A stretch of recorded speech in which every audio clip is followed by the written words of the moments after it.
It's the old radio comedy podcast.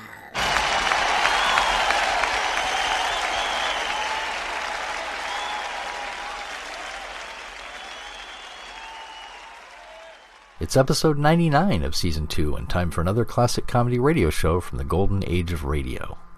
My Favorite Husband was the precursor for the later TV show I Love Lucy. It starred Lucille Ball and Richard Denning as George and Liz Cugat, later the Coopers, a suburban husband and wife. George is a vice president of a bank, and Liz doesn't really do much of anything. She even has a maid, Katie, played by Ruth Perrott. Their good friends are Rudolph and Iris Atterbury, played by Hans Conried/Joseph Kearns and B. Benaderet, respectively. Mr. Atterbury also happens to be George's boss at the bank. The show first appeared as a one-time special on July 5, 1948, but received such positive responses that it became its own series, running until March 31, 1951. Sit back and relax for the October 23, 1948 broadcast of My Favorite Husband.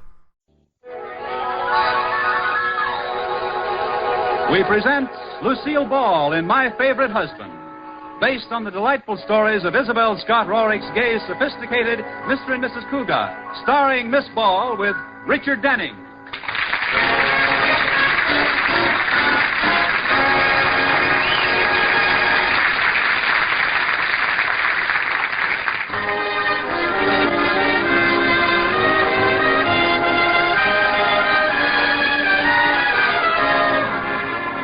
Well, let's look in on the Cugats and see what they're doing. It's morning, and George Cugat is seated alone at the breakfast table. Liz is helping Katie, the maid, in the kitchen by fixing the toast. Liz, is the toast ready yet? Oh, just a minute, dear. Now it's ready. Liz, what was that noise I heard? Nothing. Oh, how do you want it scraped, dear? Light, medium, or charcoal broiled? Oh, it doesn't matter. Well, if you hadn't heard me, you'd never know the difference. Here you are. Liz, you scraped it too hard. It's back to bread again. Well, I can't help it. It's the toaster's fault. If you'd fix half the things around here. Now, wait a minute. I did fix the toaster. I tightened the spring yesterday so the toast would pop up better. Oh, you did that. Well, you made the spring too tight. And you better apologize to Katie. What for? She fell into the sink running back to catch a high fly. Yes. And if it ever learns to throw a curve, we're really in trouble. Well, it's a perfectly good toaster. I'll try to fix it. You'll try to fix it, yeah. Well, what do you do, buy a new one? Either that or get Katie a fielder's mitt. Oh, George, let's not fight so early in the morning. No. All right. We'll wait a while. You're so cute. Give me a kiss. Somehow I feel this is going to end up in a new toaster. Don't be silly. Your morning kisses are like coffee to me. That's how I wake up. Liz, I have a confession to make. What? My caffeine's been removed. Oh, silly. Come here.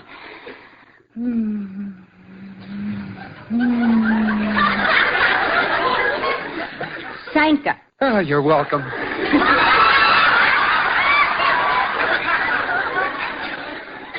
You know, George, the way we kiss, I don't need a new toaster. You don't? No, just put a piece of bread in my hand and kiss me again. Isn't it wonderful, George? No matter what we argue about, a kiss from you fixes everything. You know, you could get around anybody with a kiss. Really? Well, when I get to work, I'll try it on Mr. Atterbury. Hey, what's that? It's in the kitchen. Katie! Katie, what's going on out there? Mrs. Cugat, Mr. Cugat, run for your lives. What's the matter? What happened?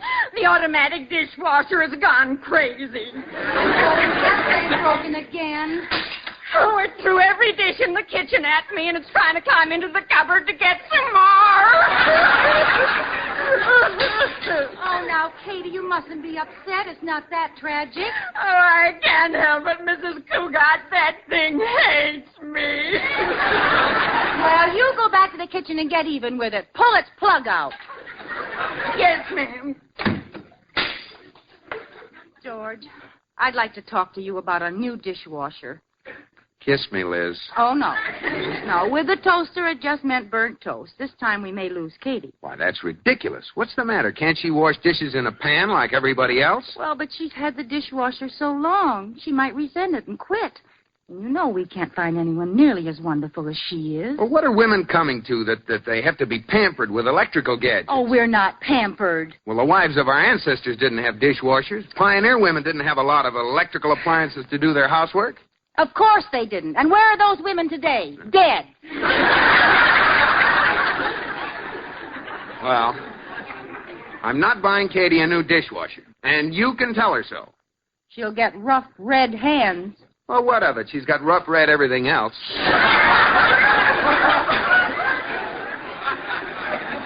Well, I'll tell you the truth, George. I wasn't thinking Katie. I was thinking of someone else. Uh-huh.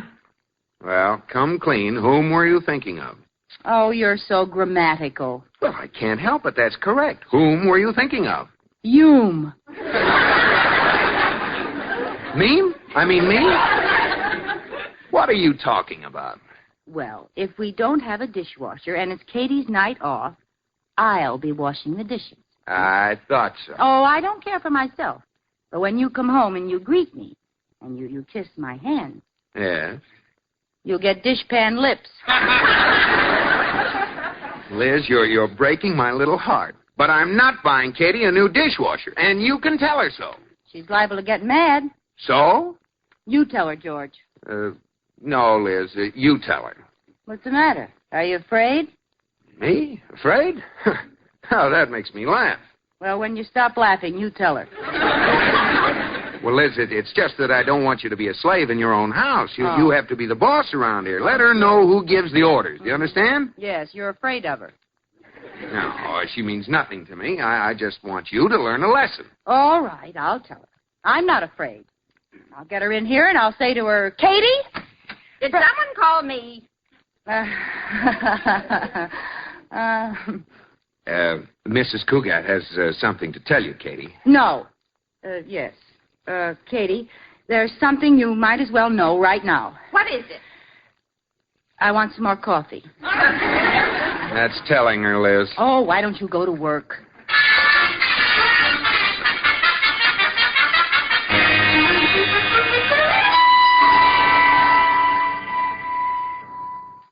Katie, could I talk to you a minute, please? Just a second, Mrs. Cougat, till I get through washing these dishes by hand. Oh, don't worry, Katie. I'll get a dishwasher somehow. I asked Corey Cartwright to come over. Well, what for? I didn't think he knew about anything except women. He doesn't, but he has a lot of friends in radio, and I thought maybe if he could get me on a giveaway program, I might win a dishwasher. Do you think you could win? Oh, listen, I've heard some of those shows won by morons, and I'm as smart as they are any day. Wait a minute, that doesn't sound right. That must be Corey. I'll get it. Oh, he's in a hurry. Quick, close the door. What's the matter? Women, I can't get rid of them. Crowds of them chase me down the street. Oh, well, it must be tough to be so irresistible. Hey, what's this dragging along in back of you? Oh, that's nothing. Let me see. Why, Corey Cartwright, a bottle of taboo on a string. Well, it's a game I play. It's like fishing, only for women. Oh, you ought to be ashamed of yourself. Say, what was on your pretty mind when you asked me to drop by, dear? Corey, are you still friends with that fellow who puts on radio shows? Well, sure. I've been on a lot of them lately. 2 more programs, and I'll have all my Christmas shopping done. Well, could you get me on one? Absolutely. What do you want to win? I've got a list of what they're giving away. Mm-hmm. Refrigerators, stoves, automobiles, diamond rings, wristwatches, and kitchen utensils. Yes, but I want... Garbage disposal units, Hoover vacuum cleaners, fur coats, house paint, pianos, radio phonographs, record albums. But you see, I'd like typewriters, to have... 6 office buildings, a parking lot in downtown Los Angeles, and Arrowhead Springs. Let me off at electric dishwashers, please. Oh, it's a cinch. There's a program that gives away a dishwasher each week. It's called His and Hers. Corey, you've got to get me on. Oh, there's nothing to it. Give me the phone there. Hello? That you, Smiley? This is Corey Cartwright. How are you old son of a gun? Yeah. Say, a couple of friends of mine would like to get on His and Hers. Couple? Yeah, that's right. He's a banker. Oh, good. The name is George Cougat. Hey, wait a minute. Oh, swell. Goodbye, Smiley. Oh, Corey, wait. Well, Liz, you're all set. Corey, does George have to go on the show, too? Sure, husband and wife teams compete together. That's what makes it fun. Oh, I don't know how George is going to take this. He doesn't know about it? No. Oh, you'll die. That's what I'm afraid of. Well, listen, Liz, you're not on till next week. Now, have George listen to the show. It's on tonight. And see if you can talk him into it. Remember the name, his and hers. All right, I'll keep his ears glued to the radio if I have to use Scotch tape.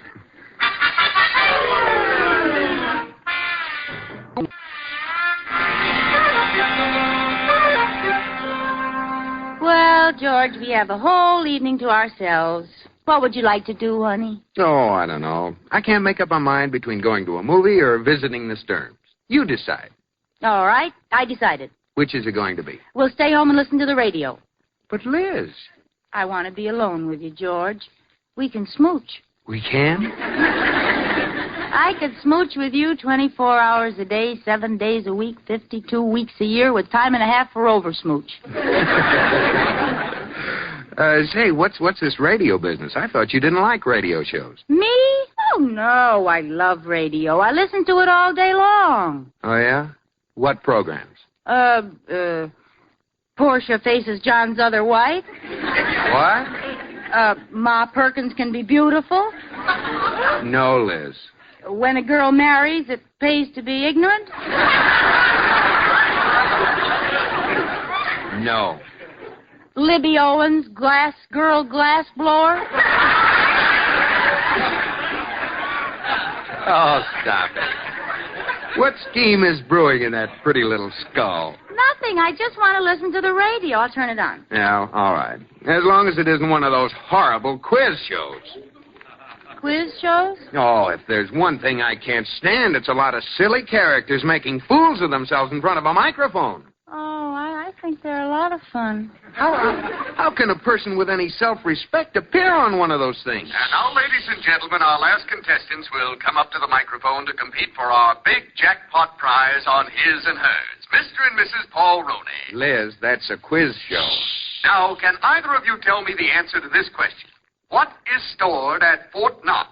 Yeah, now that's an insult to his intelligence, and any fool knows what's stored at Fort Knox. Sure, gelatin. Here, turn that thing off. No, I want to listen. Gold is right, and Mr. and Mrs. Roney win the jackpot for tonight's His and Hers. Good night. You mean both a man and his wife go through that? Yes. Doesn't it sound like fun? Is there no bottom to a human being's dignity? And now we'll announce the names of next week's contestants. Oh, no. What's the matter, Liz? You're right. It's silly. Turn it on. Mr. and Mrs. Tom Lefevre. No, I want to see who the suckers will be next week. Dr. and Mrs. Charles Van Tassel. And what other half-wits? Mr. and Mrs. George Cougat. Liz. Well, let's go to a movie. Liz, sit down. I don't like the look in your eye, George. I can explain everything honestly. Go ahead. Put the lamp down, and I will. I'm just holding it so you won't knock it down. Now stop shaking. All right. I wanted a dishwasher, and Corey knew the master of ceremonies, and he fixed it up for us. That's all. My pal. Well, maybe he can find a job for me when Mr. Atterbury at the bank hears about this. Oh, he'll love having his vice president on a quiz show. No, I'll get it. Hello? Hello, George. How's the quiz kid? Oh. Hello, Harry. Just heard him say your name on the radio, George. Congratulations. Look, Harry, we're not going... This is only the beginning, George. Maybe if you give yourself a home permanent, you'll be chosen queen for a day. Now, wait a minute. Well, goodbye, Queenie. Liz. Yes, Your Majesty? That's not funny. In half an hour, everyone in town will know about this. Oh, another wise guy. Well, I'll tell him a thing or two. Yes, I know, quiz kid, queen for a day. And keep your smart answers to yourself. George, this is Mr. Atterbury. Oh, my gosh, it's Mr. Atterbury. Well, goodbye, George. You stay here, you blundering idiot. What? Oh, no. Not you, Mr. Atterbury. George, I just heard your name on the radio. Oh, well, I can explain everything, Mr. Atterbury. You see... I'm for you, boy. Yes, but my wife... what did you say? It's a stroke of genius. Excellent publicity for the bank. Oh, you like the idea? Why, it's sensational, boy. The kind of forward thinking we need. Show the public how intelligent bankers are. How'd you ever think of the idea, boy? Oh, I don't know. It came to me right out of the air. Well, it was a great idea, and I'm proud of you, boy. Thanks. Talk to you at the bank tomorrow, boy. Yeah, well, goodbye, Mr. Atterbury. What'd he say, boy? Boy? Liz, he wants me to go on the show and prove how smart bankers are. I'm worried. Oh, don't worry, dear. I'll be right there with you. That's what I'm worried about.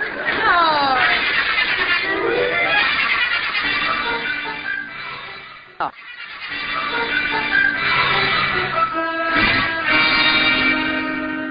Now, Liz, I brought all these books home from the library. Uh-huh. And you know what we're going to do with them tonight? Press flowers? No. No, we're going to study for that quiz show. Mr. Atterbury got a block of seats, and everybody in the bank will be there. Oh, I've got a good idea, George. What? You answer all the questions. I'll just stand there. Yeah, oh, don't be silly. If you don't open your mouth, what'll I tell them, that you're dumb? And if I do? Well, I see what you mean, but let's give it a try. Now here's some history questions. Here. What is the Monroe Doctrine? Monroe Doctrine? Yes, you know which Monroe it refers to, don't you? Oh, sure. Racing with the moon, high upon the midnight blue. Well, never mind. I'll answer the history questions. Now let's try some natural history. Here. What is the name of an animal with long, sharp fangs and a shaggy head who stalks his prey at night? Oh, that reminds me. Corey was here today. Never mind. I'll answer the nature questions.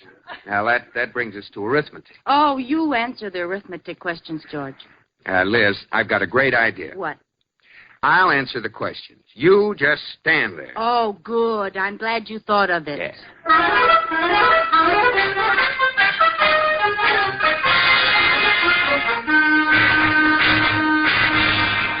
Hi, Liz, dear. Hello, Corey. Well, tonight's the big night, Yes, and Corey, I'm just frantic. I don't know why I ever got into this. I'll disgrace George for life. Oh. He could even lose his job at the bank over some stupid answer of mine. Oh, Liz, don't be ridiculous. He'll have to give up his lovely office at the bank. He'll lose his swivel chair. Just think, all the rest of his life, he'll never swivel again. I thought you might be upset, Liz. What would you say if I told you I had the list of answers to tonight's question? Where are they? Here, I got them from Adele, the producer's secretary. I had a date with her last night. Oh, Corey, I couldn't look at them. That's dishonest. Wouldn't be fair. Well, if that's the way you feel about it, Maybe one little peek. just one. I'll just peek at the first question, that's all. All right. Oh, what do you know? I had the list upside down. I peeked at the last one by mistake. Now I guess I'll have to peek my way back up to the first one. There. How can you remember them? Sure. Al Jolson, The Sap Runs Every 2 Years, Life with Father, and To Scrape the Barnacles Off Her Hull. That's right. I wonder what the questions are. That one about the sap running, that must be about trees, huh? What do you care as long as you have the answers? You're a cinch, Liz. Oh, this is just wonderful, Corey. George is going to be so proud of me.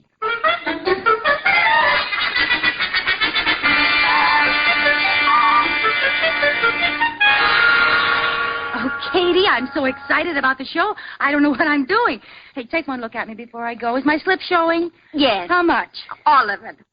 You forgot to put your dress on. Oh, my goodness. Here, help me with it, Katie. All right. All ready, honey? In just a minute. Al Jolson, the sap runs every 2 years. Life with father to scrape the barnacles off her hull. What? Oh, nothing. Oh. Well, how do you feel, Liz? Get some facts into your little head? You know, George, you're going to be very surprised. I have a feeling I'm going to know all the answers. Well, now, don't do anything silly. I Liz. won't. Let me take the first crack at the answers. Oh, don't worry, George. I won't do anything except make you very proud of me. Well, goodbye, Katie. Goodbye. Hey, goodbye, Katie. Kiss me for good luck, George. All right.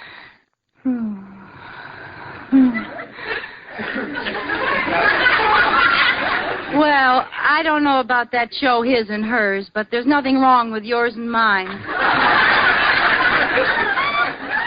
Come on, Crazy. Let's get this over with.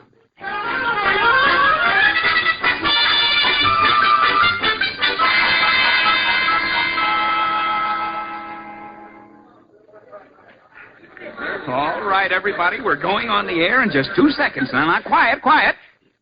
Presenting that sensational new quiz show, His and Hers. Yes, it's time once again to play that lovable, laughable radio game, His and Hers. And here's your master of ceremonies, Smiley Stembottom. Good evening, everybody. This is old Smiley Stembottom. Here we go with another session of His and Hers. We have with us tonight 3 man and wife teams. Dr. and Mrs. Charles Van Tassel, Mr. Tom Lefevre, attorney, and Mrs. Lefevre, and Mr. and Mrs. George Cougar. Yay, George! Go get 'em, boy!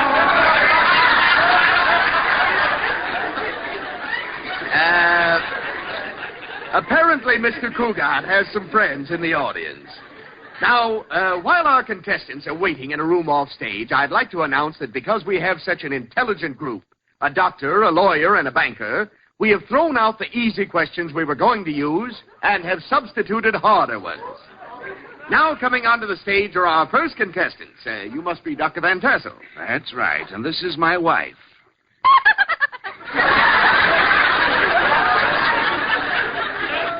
Apparently, Mrs. Van is tickled by her own tassel. Is she a little nervous? No, she always sounds like that. Yes. All right, here we go for our first question. Now, you only have one answer between you, so think carefully. Who discovered the fountain of youth and claimed he could live forever? Ponce de Leon. Absolutely right. What do you say to that, Mrs. Van Tassel? I knew you would. Now you have 25 points, and we'll go to the next question. What is your congressman's... I guess they'll call us pretty soon, won't they, George? Yes. Now, don't be nervous, Liz. Oh, I'm not nervous. Well, let's go. Isn't someone knocking at the door? No, that's your knees. All right, so I'm nervous. I should think you'd be, too, that those questions are liable to be tough. Oh, don't worry, George. I have a feeling I'm going to know every answer. Oh, look who has that feeling. Oh. Mr. and Mrs. Cougat, we're ready for you. Oh, here we go. Come on, George. And here they come, our third contestants, Mr. and Mrs. Cougar. You tell 'em, George!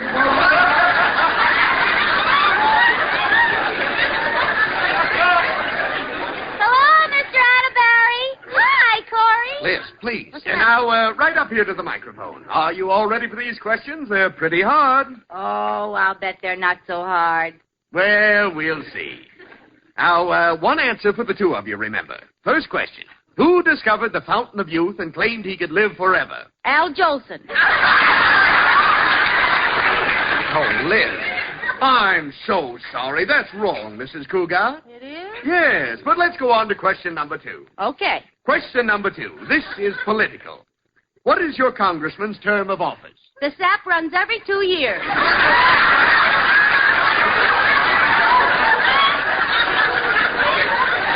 I'm so sorry. Liz, have you gone crazy? Something's wrong, George, but I'll get the rest of it. Well, let me answer this one. All right, George. Question number 3. What has caused America to have such a great increase in population? Well, George? I don't know. Would you repeat the question, please? What has caused America to have such a great increase in population? Is it Life with Father? Wrong again. You now have a total score of nothing. Cougat, you're a stupid numbskull. No coaching from the audience, please. And now for your last question. Well, I'm sure to get one of these right. Why did the French people put Marie Antoinette under the sharp blade of the guillotine? To scrape the barnacles off her hull.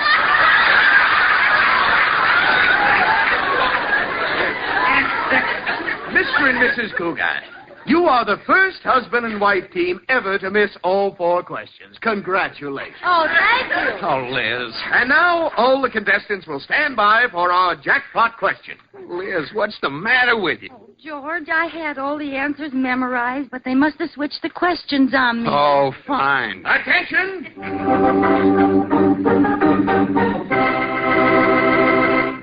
Before the jackpot question, here are the standings of our contestants. The Van Tassels have 75 points. The Lefevers have 50 points. And the Cougats have... Now, since our jackpot question counts 100, whoever gets it right will win our giant prize, an electric dishwasher. Oh, we've still got a chance, George. Yeah. And tonight we're adding a special prize to go with the dishwasher. 300 dirty dishes. Now, here's the jackpot question. At the last session of the Big Four foreign ministers in Paris, when Russia and the United States were in disagreement, what did Andrei Vyshinsky say to Secretary of State Marshall? Oh, come, someone must know it. What did Andrei Vyshinsky say to Secretary of State Marshall? I give up, George. Let's go home. You're right! That is what Vyshinsky said to Marshall. I give up, George. Let's go home. And the Cougars win the electric dishwasher.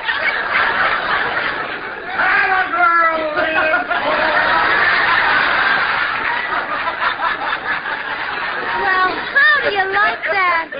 I didn't even know I could speak Russian. Vyshinsky, you're wonderful. Come on, everybody. The borscht is on me.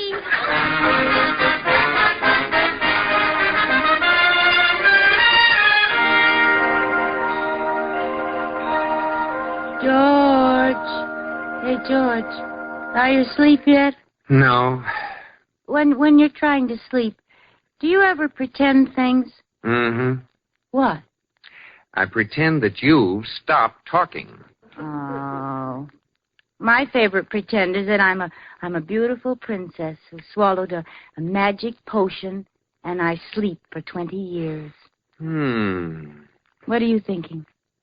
I'm wondering where I can get some of that potion. Oh, George, you aren't very romantic. Come on, pretend something. Okay. I pretend I'm all alone on a deserted island. Uh-huh. And I see coming toward me a girl with flowers in her hair. Oh? Now, what do you pretend? I pretend she's ugly. Good night, George.